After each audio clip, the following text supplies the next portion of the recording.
Olá pessoal, tudo bem? Estamos retornando aqui para mais um bloco.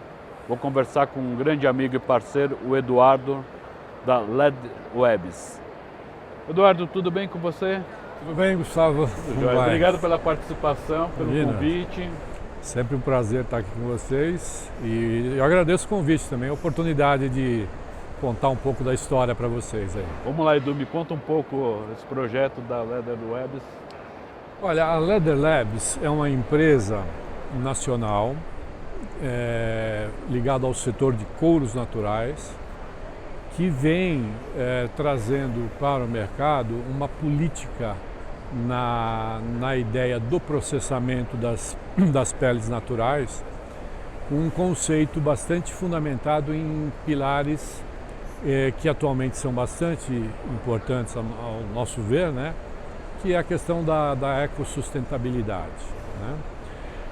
Pelo fato do couro ser um material comoditizado, né, que ele é subproduto da indústria da carne, esse material ele tem por característica sempre ser considerado uma questão de um material inapropriado, ou então que você está usando pele de animal para outros usos, né?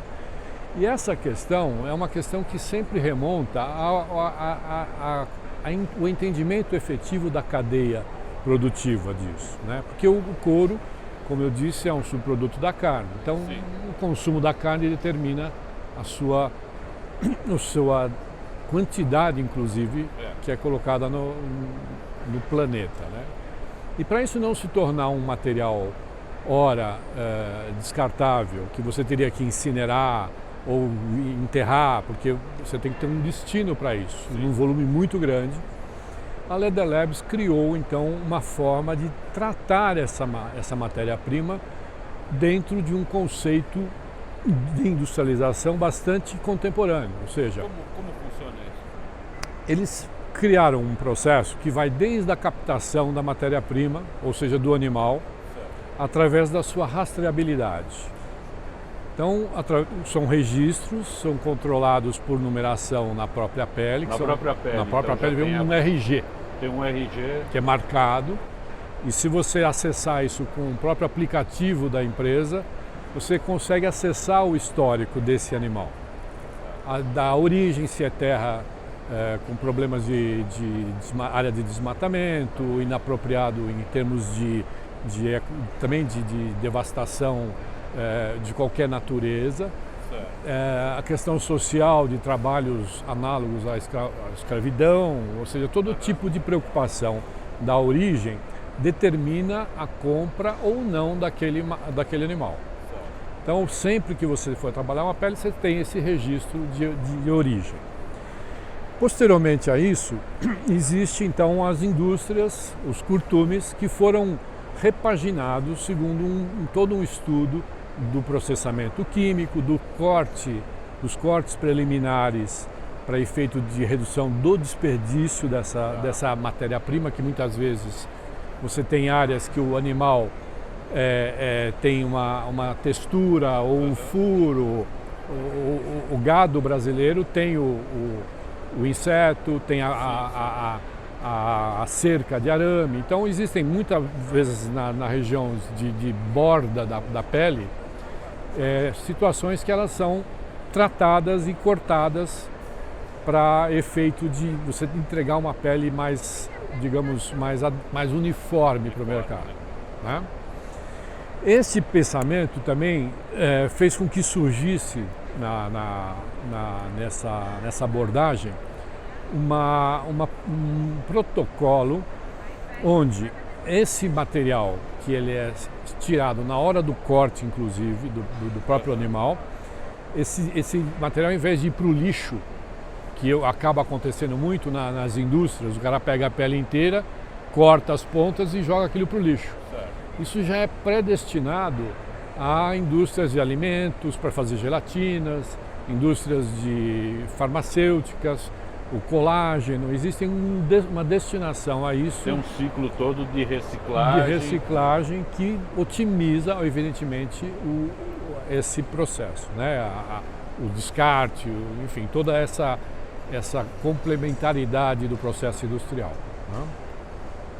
Ao mesmo tempo,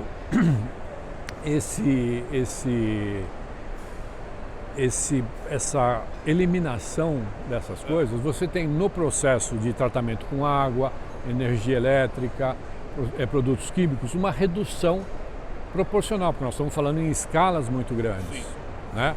Então você chega a economizar 90% de determinadas coisas de resíduo, 40% na questão da energia, a água também. Então todo esse processo é otimizado e dentro da própria planta, tudo que acontece, ela retorna para tanques de processamento. Então não se descarta mais produtos químicos na natureza. Não, ele é totalmente, né?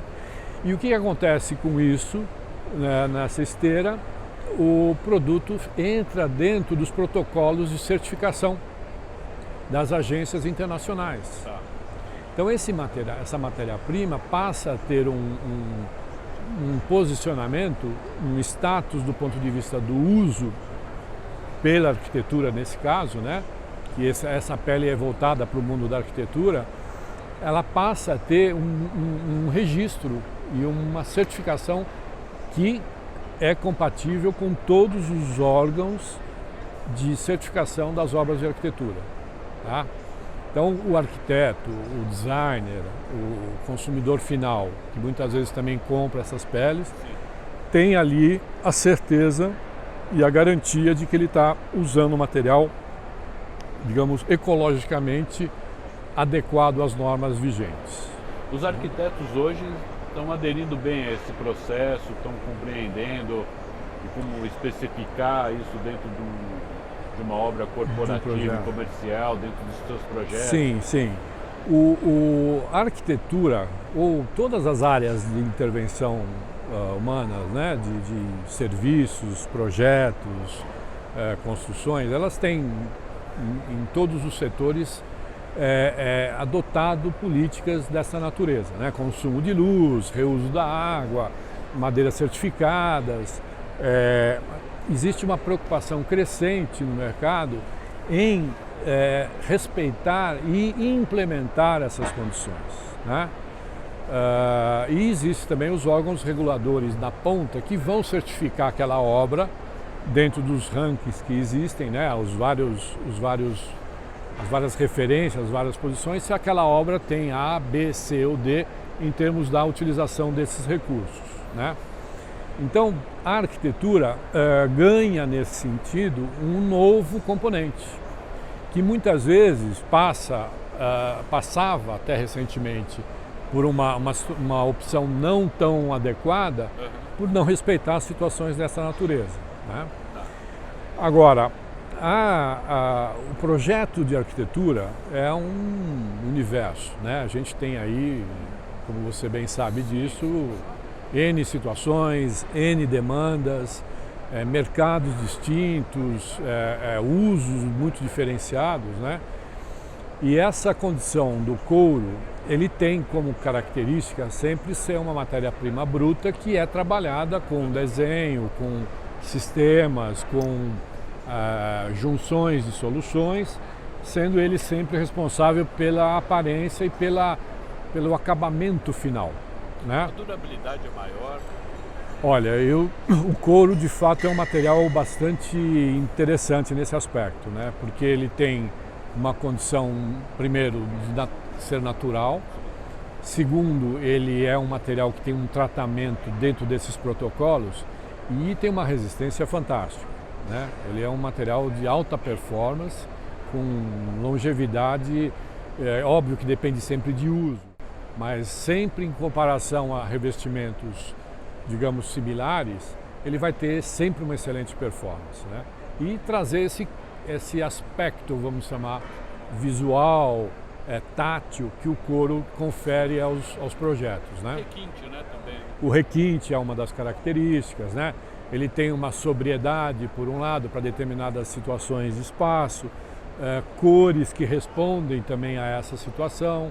Hoje os couros também são tratados com pigmentação para ter coloração variável, então o arquiteto passa a ter a seu dispor situações de referências de cores diferenciadas, cores complementares, que são estudadas dentro de uma paleta com harmonia dessa composição com os materiais de arquitetura e, consequentemente, você abre o leque de uso disso, né?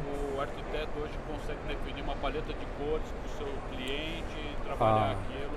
Sempre você vai ter uma situação do couro em que ela vai ser compatível com alguma situação de uso, né? Sempre. A arquitetura tem essa possibilidade de hoje de escolher e determinar essa situação. Existe algum curso, algum treinamento para isso, para esses arquitetos especificarem?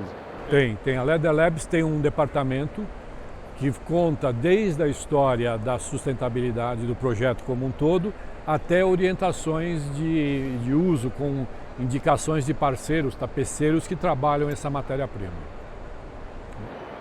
Eduardo, obrigado pela participação, pelo aceitar esse convite aqui, compartilhar esse grande momento aí de novidades, né? Bacana. Obrigado você, Gustavo. Obrigado. Sempre bom estar aqui com vocês e qualquer coisa a gente precisar, é só a gente entrar em contato conosco, tá bom? Obrigado a todos aí. Daqui a pouco a gente volta com outro grande parceiro nosso aqui do Clube Office Connection e do Office Connection. Obrigado.